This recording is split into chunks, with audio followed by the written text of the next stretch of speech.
Tuition भेज के तू ये मार्क्स लेके आया है? साल भर तूने ये पढ़ाई की? अरे नालायक, कम से कम पास तो हो जाता। पूरा time video game. Mummy sorry, मैं अगली बार और मेहनत करूंगा और अच्छे मार्क्स लाऊंगा। जब पढ़ाई करनी थी तब तो की नहीं, इससे अच्छा तो मैं तुम्हें स्कूल ही ना भेजती। अरे अरे क्या कर रही है? बच्चा है ना, काय मार रही है? मेरा है। हाँ, परंतु इसे हाथ उठाना भी तो सही नहीं है ना। फेल हो गया है तो क्या हुआ? आप इसका हिम्मत मत तोड़िए, प्रोत्साहित कीजिए इसे। वैसे भी कोई एक बार फेल हो जाता है तो उसके पास एक ही ऑप्शन बचता है, पास होने का। आप इसे बढ़ावा दीजिए, हाथ मत उठाइए प्लीज। चलो।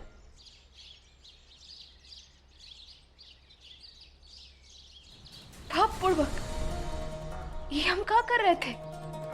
हमारे पास भी तो एक ही रास्ता है अपनी मंजिल को पाने का, पास होने का। आखिर मुद्दे की बात पकड़ ली दुरानी बिटिया। तेरी आज की हार तेरा कल निर्धारित नहीं कर सकती। आज वो चुड़ैल को जो तेरा सच पता नहीं चला ना, इसके पीछे जरूर कोनो कारण है। अरे माता रानी नहीं चाहती तू ये जंग को जीते बिना पीछे हटे। तू हार मानने वाली थोड़ी है, इसलिए उठ और लड़। जो आज तेरी सुन नहीं रहे उनको गलत साबित कर। अरे अपने परिवार का भरोसा, सुख चैन, उनका हक, खुशियां सब वापिस जीतना है तुझे।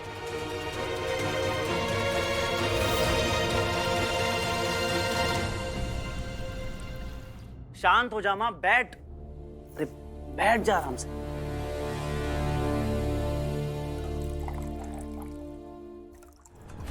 ये ले पानी पी। माँ पानी पी ले। सूरज नहीं चाहिए हमारे को। अच्छा तो जूस मंगवाओ, बर्फ मांगे, सोडा, काला खट्टा है ना? बोला ना सूरज, कुछ नहीं चाहिए हमारे को।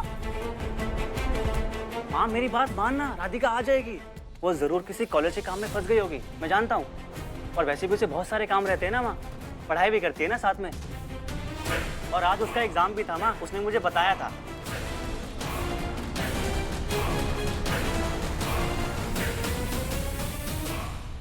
एक सेकेंड, उसका एग्जाम तो अभी तक हो जाना चाहिए था, फिर अभी तक वो आई क्यों नहीं? मैंने इतने प्यार से उसके लिए केक बनाया था अपनी जीत सेलिब्रेट करने के लिए। फोन करना उसे। किया था मैंने फोन माँ, उसने उठाया नहीं। उसने मेरा फोन नहीं उठाया, सूरज का फोन नहीं उठाया उसने माँ। मेरा फोन नहीं उठाया। शांत हो जा सूरज। अभी तो तन ने हमारे को बताया ना, उसका एग्जाम चल रहा है, पढ़ाई में लगी हुई है, इसलिए थारो फोन नहीं उठा रही होगी। तो दोबारा मिला के देखना, अब शायद उठा ले।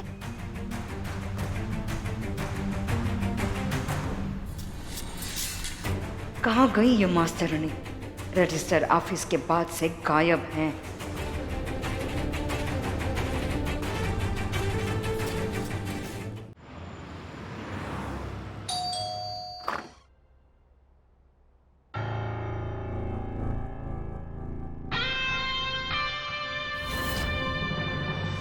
राधिका जी, आप कब से आपका वेट कर रहा हूँ, कहाँ थी आप? अच्छा आइए ना, अंदर आइए।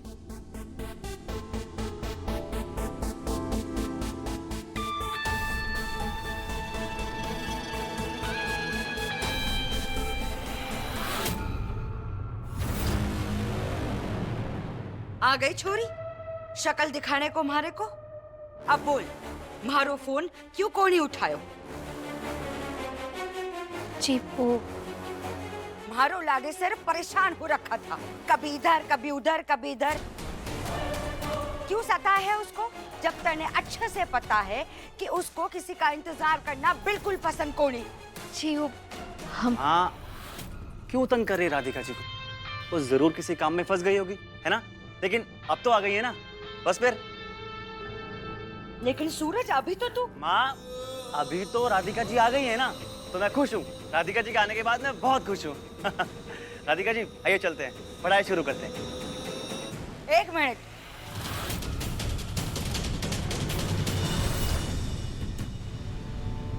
हमारे दिमाग में एक सवाल चल रहा है। जहां तक मैं मिट्ठू को जानू हूं, इतने आसानी से तो वो किसी को मुंह ना लगाए है।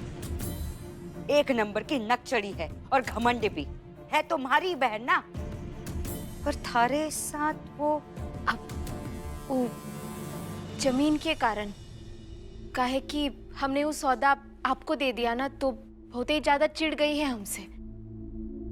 सही तो बात है ना माँ, कोई भी चिढ़ेगा ना। और वैसे भी हमें क्या फर्क पड़ता है माँ, वो रानी साहब हमसे चिढ़े जले फूक के राख हो जाए, है ना। हमें उससे बदला लेना था, हमने बदला ले लिया, बस बात खत्म। और अब हमारा वो कुछ नहीं बिगाड़ सकती है। इसीलिए तो राधिका जी के पीछे पड़ी है। ये बेचारी भोली भाली तो है, बुढ़ी। अब राधिका जी आइए चलते हैं।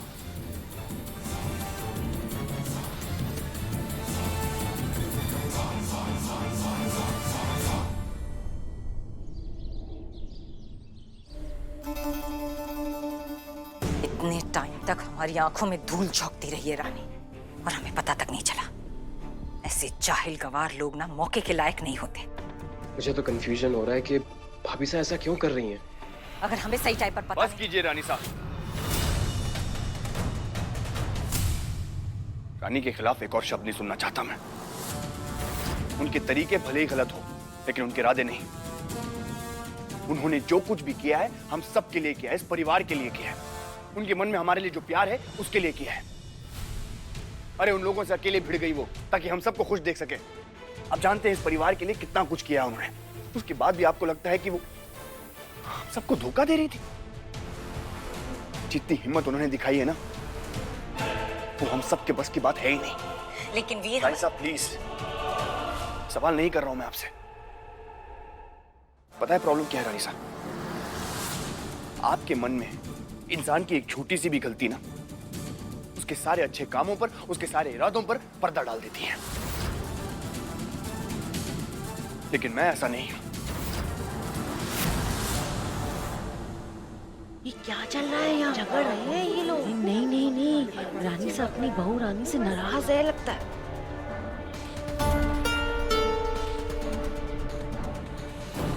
तुम्हें तो हम हमेशा ही गलत लगते हैं। हमारा कुछ भी सोचना बोलना, यहाँ तक कि हमारा सांस लेना भी गलत लगता है। मैं बस आपको इतना समझाने की कोशिश कर रहा हूँ रानी साहब कि रानी ने जो कुछ भी किया है इसलिए किया है ताकि वो विजया और सूरज का भरोसा जीत सके, और ऐसा करने से ही हमें हमारा हक और हमारा घर वापस मिल सकता है। लेकिन आज जो रानी ने किया, सच में क्या वो तुम्हारे लिए सही है? उसके तरीके सही हैं? अब भी तुम उसका साथ दोगे?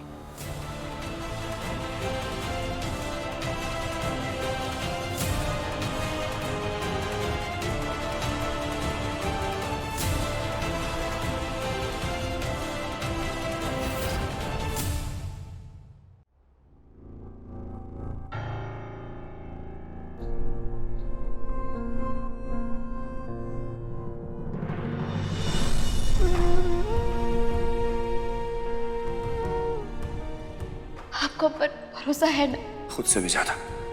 जिंदगी में कभी ये मत सोचना कि मैं आप पर भरोसा नहीं करता। मजाक सूझ रहा है आपको? परेशान हो गया था मैं। आप ठीक है ना? मैं आपको भरोसा दिला ही नहीं पाया कि मैं आपका साथ दूंगा रानी। 50 बार कह चुका हूं आपको ये बात मैं, फिर भी आपने मुझे सच बताना सही नहीं समझा।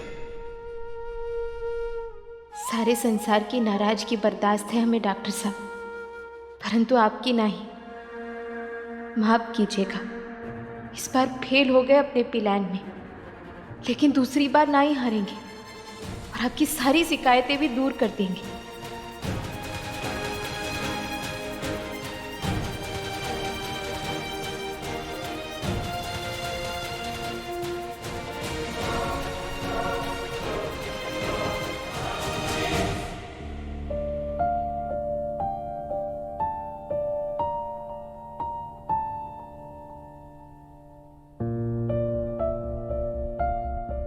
आपका भी ना कभी कभी समझ नहीं आता ब्रो।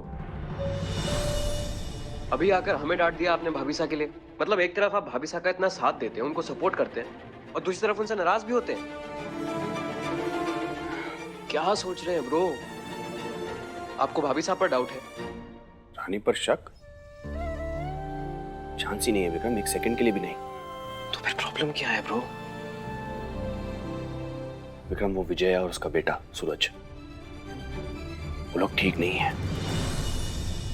बस मुझे इस बात का डर है कि रानी किसी खतरे में ना पड़ जाए। हर बार हम सबको मुसीबत से निकालने के लिए खुद को मुसीबत में डाल देती हैं वो। हर बार यही होता है।